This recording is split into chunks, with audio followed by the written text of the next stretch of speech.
آپ اس کو آسان کام سمجھتے ہیں؟ اتنی تسلیم و رضا، ہر فیصلے پہ راضی ہونا، ہر فیصلے پہ۔ یہاں ہمارا حال یہ ہے کہ 2 منٹ کے لیے تکلیف آتی ہے تو لوگ واویلا کرتے ہیں، شور مچاتے ہیں، کفر بولتے ہیں۔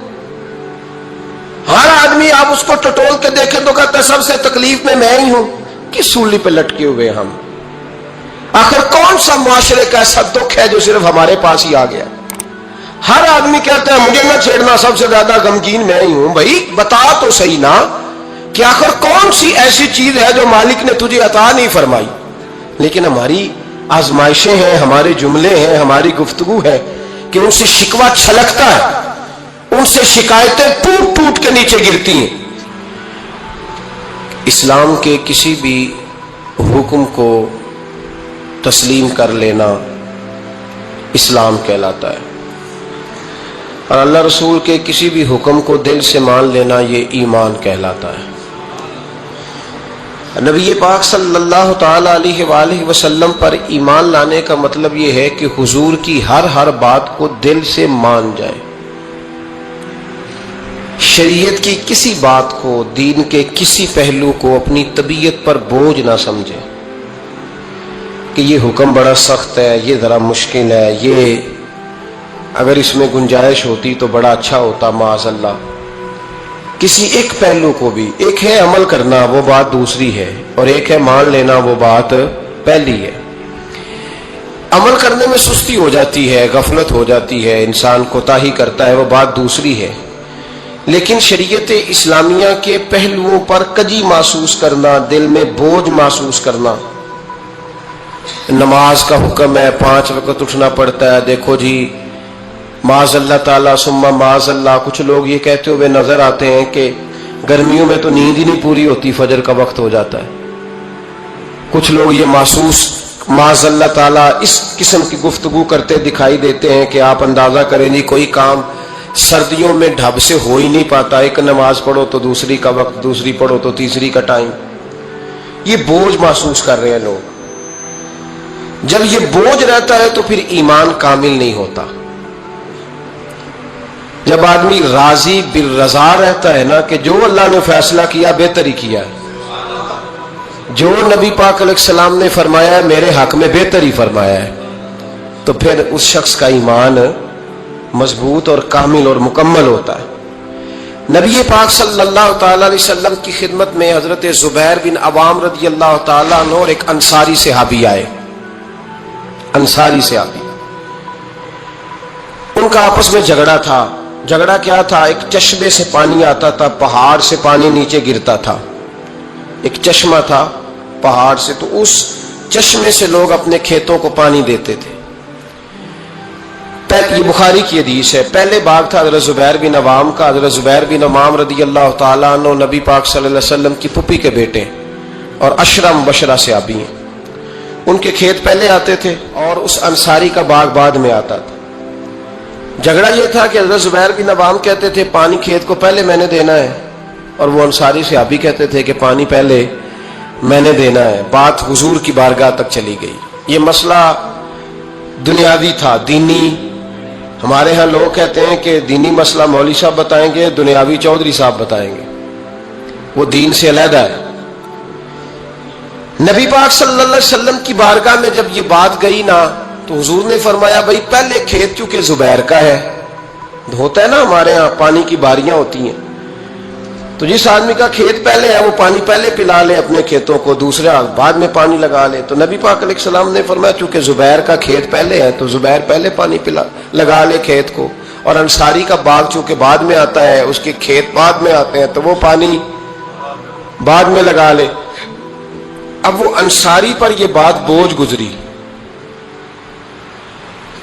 تو بے سمجھی میں، بے دھیانی میں، جوش جذبات میں بڑا سخت جملہ کہہ گئے۔ کہنے لگے یا رسول اللہ صلی اللہ علیہ وسلم، زبیر دراصل آپ کی پھوپھی کے بیٹے ہیں نا،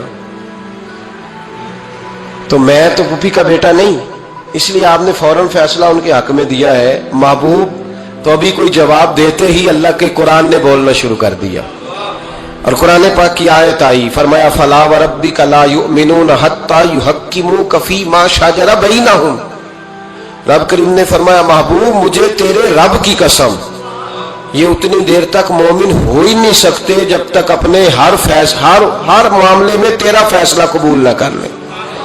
جب تک ہر معاملے میں تیرا فیصلہ قبول نہ کریں اتنی دیر تک مومن ہو سکتے. اب اگلے لفظوں پہ غور کرنا ہے. فیصلہ بھی قبول کریں اور اگلی بات کیا ہے؟ ارشاد فرمایا ثم لا یجدوا فی انفسہم حرجا مما قضیت. اور محبوب پھر جو تو فیصلہ کرے اس فیصلے میں یہ اپنے دل میں کوئی رکاوٹ بھی محسوس نہ کرے. اپنے دل میں کوئی رکاوٹ بھی، کان آنکھیں دل کھول کے سنیں کیا کہہ رہا ہوں. نبی پاک کے کسی فیصلے پر اپنے دل میں کوئی رکاوٹ محسوس وَيُسَلِّمُ تسلیما، دل سے حضور کے فیصلے مانے. نبی پاک کے فیصلے دل سے، کوئی طبیعت میں رکاوٹ نہیں آنی چاہیے. ذرا برابر بھی کوئی رکاوٹ نہ آئے دل میں کہ حضور کا فیصلہ ایک طرف ہے اور میری بات ایک طرف. فوراً نبی پاک کا فیصلہ مانے، دل سے مانے، راضی بالرضا رہے. جب تک یہ کام نہیں ہوگا اتنی دیر تک ایمان مکمل. ہمارے ہاں لوگ بوجھ سمجھنے لگے ہیں شریعت کے معاملات. بڑا مشکل ہے جی، زکوٰۃ اب 2.5% پوری، ہر 100 میں سے 2.5 روپے دیں اپنے کمائے ہوئے. اتنی سخت گرمی میں روزے. لوگ اس طرح کی بات کرتے ہیں جو رضا سے آگے جاتی ہے، جس میں محسوس ہوتا ہے کہ یہ یار بڑی پکی سچی پیڑھی بات ہے. دیکھو میری طرف، مجھے پتہ چل جائے نا کہ میرے ساتھ جو آدمی بیٹھا بڑا تنگ ہے تو میں اسے کہوں گا صاحب تو گھر جا، میں نہیں بوجھ بننا چاہتا تیرے اوپر، تو گھر جا. اگر تو تکلیف میں ہے تو مجھے کیا مصیبت بنی ہے تجھے ساتھ رکھنے کی. تھوڑا غور کریں بات پہ. اگر دین معاذ اللہ مسلمان کے لیے بوجھ بن جائے تو کیا اللہ کی رحمت نازل ہوگی؟ کیا اللہ خوش ہوگا؟ ہم اس طرح کے جملے بولتے ہیں اپنے دین کے بارے میں، مذہب کے بارے میں، اس طرح کی باتیں کرتے ہیں جو بڑی تکلیف اور نقصان کا باعث ہوتی. حضرت عمر فاروق رضی اللہ، ان کی ساری باتوں کی کیا ہی بات ہے، بلکہ حضرت عمر کی ہر بات کی کیا ہی بات ہے. حضرت عمر جب حضور صلی اللہ علیہ وسلم کبھی کسی صحابی سے ناراض ہوتے نا، جلال میں ہوتے، تو جناب عمر فاروق رضی اللہ تعالیٰ عنہ کونیوں کے بل حضور کے آگے بیٹھ جاتے. کونیاں زمین پہ ٹکا کے نا، جیسے بندہ لیٹ جاتا ہے، کونیاں ٹکا کے، گھٹنے ٹکا کے بیٹھ جاتے. پتہ جملہ کیا بولتے؟ اتنا خوبصورت فکرہ، اتنا پیارا جملہ. پتہ کیا کہتے؟ کہتے رضیت باللہ ربا وبالاسلام دینا وسیدنا و مولانا محمد نبیا و رسولا. سب کہیے صلی اللہ تعالی علیہ وسلم.